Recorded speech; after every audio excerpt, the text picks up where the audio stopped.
Paano mag-invest sa stock market? Magandang tanong.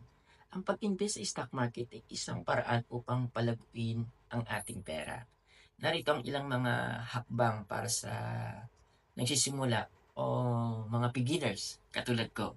So, eto nag-aral ako bago sumabak sa stock market.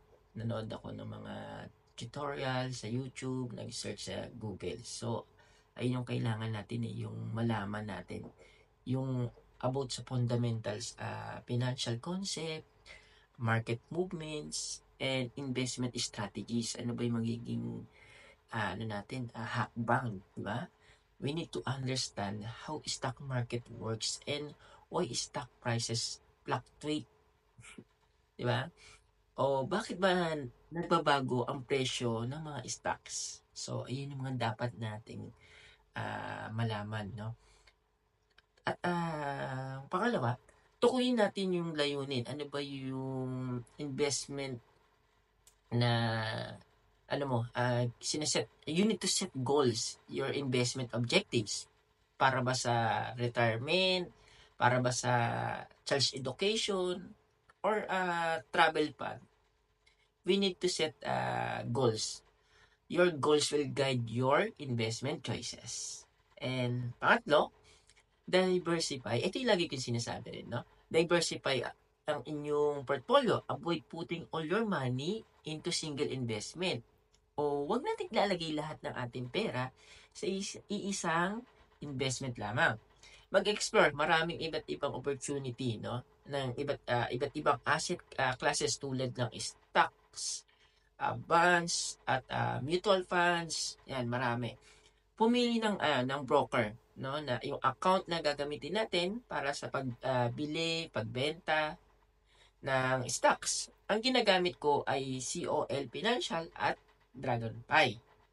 Ito. Panglima, mag-invest regularly. So ito, nangyari din sa akin to.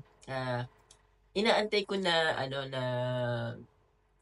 parang mas malaking amount bago ko i-invest. Pero nagagastos ko rin. So mahalaga kahit maliit lang na na pang-start, no? Mahalaga mag-start kasi. Then tuloy-tuloy mo lang regularly na pag-i-invest. And maganda naman yun sa long term ang result. And ayun, you need to check also yung mga fees, charges sa pagbili ng stocks. So ayun din isa sa mga baka kasi minsan anong nangyayari, yung mga fees pwedeng kainin yung kita.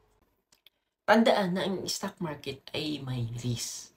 Kaya't mahalaga maglaan ng oras para pag-aralan ito at magplano. So, yun. Ingat sa pagpili ng investment. And, yun. Nabanggit ko sa inyo na ang ginagamit ko na broker, itong COL. Ito. Gusto ko ipakita sa inyo.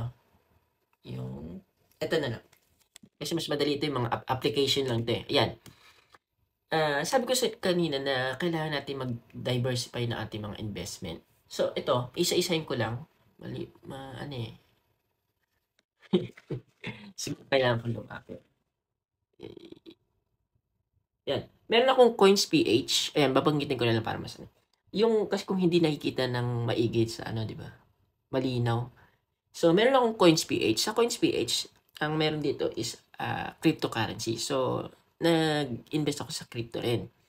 Then, meron akong Bonds PH. Dito, ito yung bonds. Ito yung mga RTBs, yung mga government retail bonds, no? Then, meron akong PDAX. Ayan. Meron akong PDAX. Sa PDAX naman, yan. Sa PDAX, ang kagandahan dito, may two options tayo.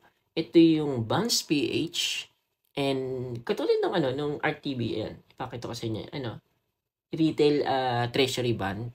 Meron dito sa and meron din siyang cryptocurrency. So, yan, marami kayong pagpipilian na coins dyan. And bukod sa PDAX, ayan, ito syempre, yung lagi ko sinasuggest, yung Pag-ibig MP2. So, yan, meron din ako. And SSS, yung booster.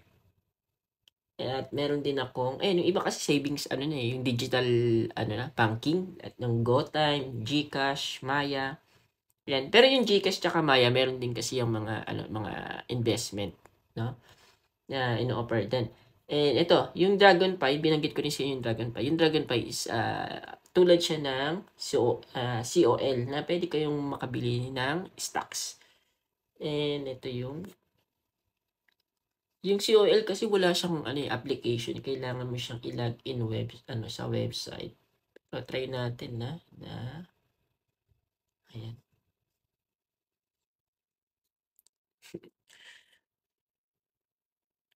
So, try kong i-log in mga kababayan. Ayan. Loading siya. Yan, ito yung stock market. Hirap kasi di makita eh. Pero yan, meron ako sa account sa CON at Dragonfly. Kung gusto nyo mag-start mag-invest sa stock market.